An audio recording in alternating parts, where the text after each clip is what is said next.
Parliament പാസാക്കിയ വഖഫ് നിയമ ഭേദഗതിക്ക് രാഷ്ട്രപതിയുടെ അംഗീകാരം.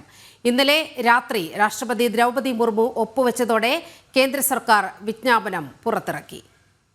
എന്നാൽ ഇതിനെതിരെ പ്രക്ഷോഭം സംഘടിപ്പിക്കുമെന്നാണ് മുസ്ലിം വ്യക്തി നിയമ ബോർഡിന്റെ പ്രതികരണമായി വന്നിരിക്കുന്നത്. കോൺഗ്രസിന് വെറും മുസ്ലിം വോട്ട് ബാങ്ക് മാത്രമാണ് ലക്ഷ്യമെന്ന് സംയുക്ത പാർലമെന്ററി കമ്മിറ്റി ചെയർമാൻ വ്യക്തമാക്കുന്ന സാഹചര്യം കൂടി ഉണ്ടായിരിക്കുകയാണ്.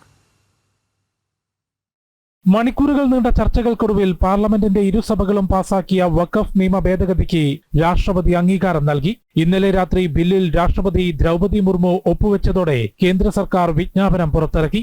നിയമവുമായി ബന്ധപ്പെട്ട ചട്ടങ്ങളും ഉടൻ പുറത്തിറക്കും. നിർണായകമായ നിയമ ഭേദഗതിയാണ് പ്രാബല്യത്തിൽ വന്നതെന്നും സ്വാതന്ത്ര്യത്തിന് ശേഷം ആദ്യമായാണ് ലോക്സഭയിലും രാജ്യസഭയിലും ഒരു ബില്ലിനെ കുറിച്ച് ഇത്രയും നീണ്ട ചർച്ചകൾ നടന്നതെന്നും സംയുക്ത പാർലമെന്ററി കമ്മിറ്റി ചെയർമാൻ ജഗദാംബിക പാൽ MP പറഞ്ഞു. നിയമ ഭേദഗതിക്കെതിരെ സുപ്രീം കോടതിയെ സമീപിച്ച കോൺഗ്രസിന്റെ പ്രധാനപ്പെട്ട നേതാക്കൾ രാഹുലും പ്രിയങ്കയും സോണിയയും ഉൾപ്പെടെ ബില്ലിനെ കുറിച്ച് ഒരക്ഷരം സഭയിൽ പറഞ്ഞിട്ടില്ലെന്നും അദ്ദേഹം ചൂണ്ടിക്കാട്ടി. और न कोई तर्क राज्यसभा में सोनिया गांधी ने दिया.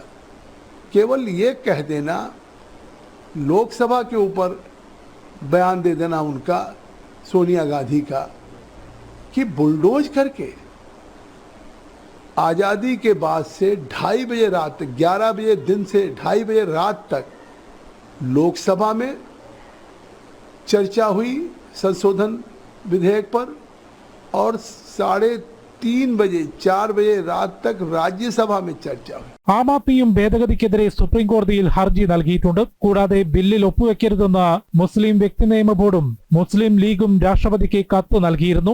അതേസമയം വഖഫ് അനധികൃത കയ്യേറ്റത്തിൽ ഭൂമി നഷ്ടപ്പെടുമെന്ന് ആശങ്കയുള്ള ആയിരക്കണക്കിന് ജനങ്ങൾക്ക് ആശ്വാസമാകുന്ന നിയമ ഭേദഗതിയാണ് പ്രാബല്യത്തിൽ വന്നതെന്ന് BJP വ്യക്തമാക്കി. ജനം, ഡൽഹി.